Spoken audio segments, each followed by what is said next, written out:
अस्सलाम वालेकुम वरहमतुल्लाहि वबरकातुहू। उम्मीद है आप लोग खैरियत से होंगे और मैं यूँ भी उम्मीद करता हूँ कि इंशाल्लाह जो इससे पहले जो मैंने वीडियो डाली हैं वो भी आपको काफ़ी पसंद आई होंगी। आज का जो टॉपिक है वो मैं सीधे आपको उसी पे लिए चलता हूँ। आज का जो टॉपिक है वो मुसअब बिन उमैर जो हमारे सहाबी करीम थे उनके ऊपर है कि उनकी ज़िंदगी कैसी थी। तो इसमें आपको जो उनकी ज़िंदगी के बारे में है वो डॉक्टर इसरार अहमद साहब के ज़रिए से ही आपको मालूम पड़ेगा। और मुसअब बिन उमैर के बारे में शायद आप जानते भी हों, जो कि इतने ज़्यादा अच्छे घर से कह लें आज के अगर आप दुनियावी एतबार से देखें तो जिनका 250-250 दिरहम का जोड़ा बनता था। लेकिन जब अल्लाह ताला ने उनको दीन की दावत दी, जब उनसे दीन का काम लिया तो उस वक्त उनके हालात क्या हो गए। तो अगर आप अभी तक मेरे चैनल पर नए हैं तो मेरे चैनल को सब्सक्राइब कर लें। जज़ाकल्लाह खैर। आप वीडियो देखें। कौन थे मुसअब बिन उमैर, कौन थे उस्मान गनी, कौन थे साद इब्न अबी वक्कास, कुरैश के आला घरानों के चश्मो चिराग नौजवान। वो आ रहे हैं, मोहम्मद के हाथ पर बैठ कर रहे हैं, इस्लाम ला रहे हैं सल्लल्लाहु अलैहि वसल्लम। उन्होंने देखा ये हमारे गुलामों में भी ये आग फैल गई। ये तो समझिए कि बारूद के अंदर आग लग रही है। ये अभी तक तो काने थे जो जुल्म हम कर रहे थे उस पर, लेकिन इनके अंदर अगर ये ईमान और इस्लाम की दावत और तहरीक इनमें फैल गई तो हमारा इक़्तिदार और हमारा ये पूरा निजाम जो है चौपट हो जाएगा।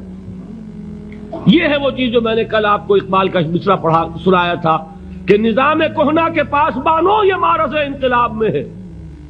Beware of the revolution that is coming. लिहाजा अपनी पूरी कुव्वतों को जमा करो और कुचल दो इन्हें, मारो इन्हें। ये काम शुरू हुआ है सन 5 से, बल्कि 4 कहना चाहिए। 4 से लेकर 12 तक 8 बरस इसको कहते हैं परसिक्यूशन, फिजिकल परसिक्यूशन, तशद्दुद, मार पीट, जलाना, दहकते हुए अंगारों पर लिटाना, फाके रखना, भूखे रखना। उनको डाल दी गई जंजीरें, घरों में बंद कर दिया गया नौजवानों को। हजरत उस्मान को चचा ने उनके एक चटाई के अंदर लपेटा और धुनी दे दी। दम घुट रहा है, जान निकल रही है।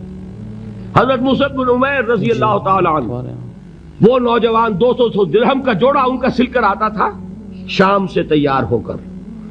लिबास मुअत्तर होता था, जिधर से निकल गया पूरी गली जो है वो मुअत्तर हो गई। उंगलियां उठ रही है, वो जा रहा है मुसअब, ये खुशबू उसकी है। उस मुसअब के साथ क्या सलूक किया। बाप तो मर चुका था, मां ने पाला था, दौलत बहुत छोड़कर गया था बाप, लिहाजा मां ने बड़े नाजो नाम में पाला, बड़े लाड प्यार में। 200 दिरहम का जोड़ा तैयार हो रहा है। लेकिन यह कि आपको मालूम है अरब के उस माशरे में औरत की कोई हैसियत नहीं थी, मां का इख्तियार नहीं था। चचा था अब सरबराह खानदान का।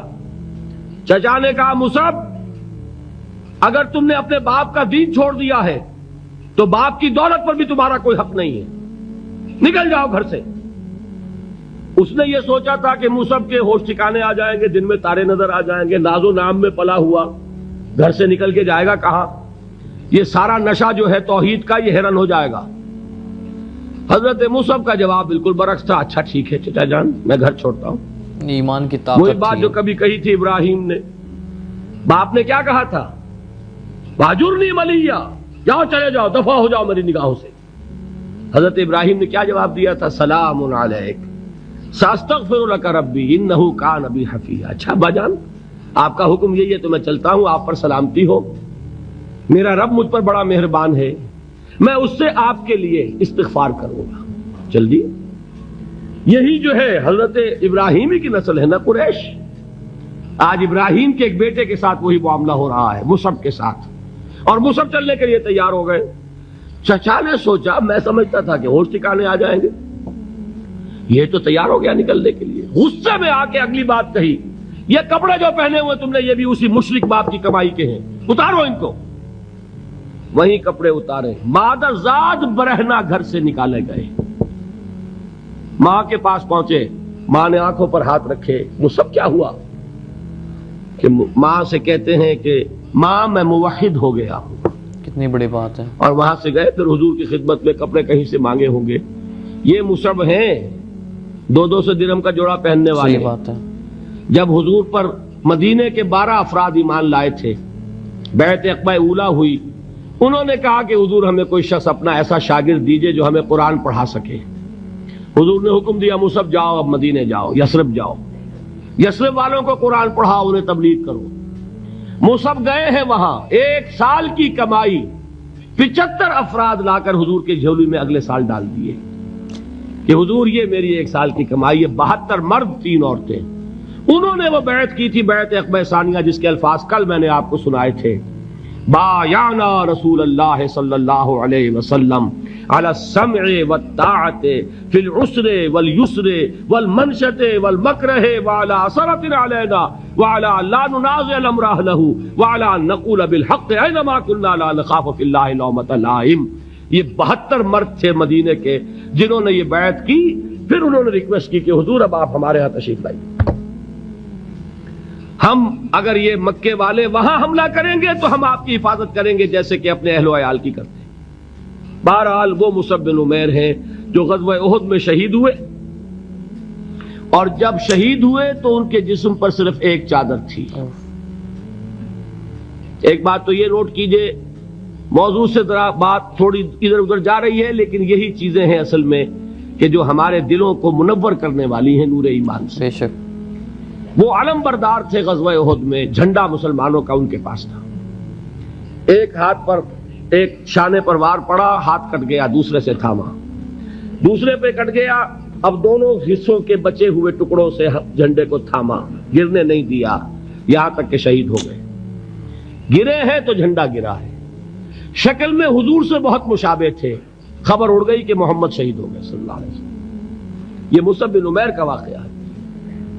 جب ان کو اب دفن کرنے کا وقت آیا، اور شہید کے لیے کفن جو ہے اس کا وہی لباس ہوتا ہے جو شہادت کے وقت ہو، بے شک حضور کے سامنے ایک پرابلم پیش کیا گیا۔ حضور، مصعب کے جسم پر تو 1 چادر تھی، اور وہ چادر بھی اتنی چھوٹی ہے، یعنی 2 گز کی چادر بھی نہیں ہے، اس سے اگر سر ڈھانپتے ہیں مصعب کا تو پیر کھل جاتے ہیں، پیر ڈھانپتے ہیں تو سر کھلتا ہے، کیا کریں؟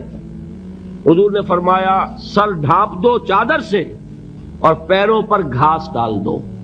یہ آخری لباس ہے جو محمد کے اس دیوانے کو اس دنیا سے رخصت ہوتے ہوئے ملا ہے، جس کا 200 درہم کا جوڑا چلتا تھا۔ یہ ہے صبر۔ برداشت کیا کہ نہیں کیا؟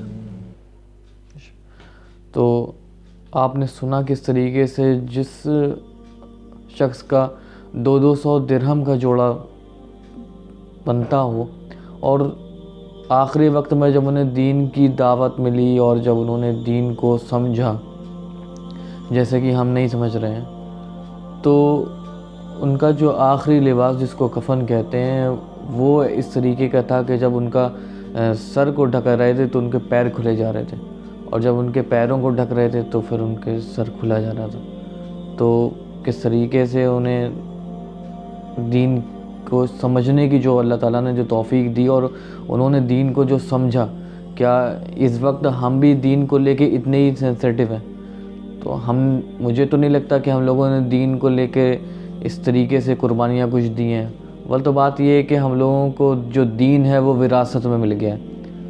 ابھی بھی اگر آپ دیکھیں گے تو ایک مسلم خاندان میں پیدا ہوا بچہ ایک کنورٹ ہوئے مسلم جو لوگ جو اسلام میں کنورٹ ہوتے ہیں اس سے زیادہ علم نہیں رکھتا۔ کنورٹ ہوئے جو لوگ ہوتے ہیں وہ مذہب اسلام کو پڑھ کے کنورٹ ہوتے ہیں، اور ہمارے یہاں بس اتنا ہوتا ہے کہ ایک وہ مسلمان خاندان میں پیدا ہو گیا اور بس یہی ساری چیزیں ہیں، تو وہ کبھی پڑھتا تو ہے نہیں۔ تو مصعب بن عمیر بھی اسی طریقے سے تھے، جب انہیں دین کی جب انہیں دولت ملی تو انہوں نے کس طریقے سے اسے انجام دیا۔ تو ہم لوگوں نے تو اپنے دین کے نام پہ گردنیں یا ہاتھ یا کچھ تو چھوڑیے ناخن تک نہیں کٹائیں۔ تو امید کریں کہ اللہ تعالیٰ ہم لوگوں کو بھی ایسی ہی دین کا کام لے، اور جتنا دین ہے اس سے زیادہ سمجھنے کی توفیق دے۔ تو امید کرتا ہوں آپ کو میری یہ ویڈیو پسند آئی ہوگی، اور اگر ابھی آپ لوگ میرے چینل پر نئے ہیں تو میرے چینل کو سبسکرائب کر دیں۔ جزاک اللہ خیر۔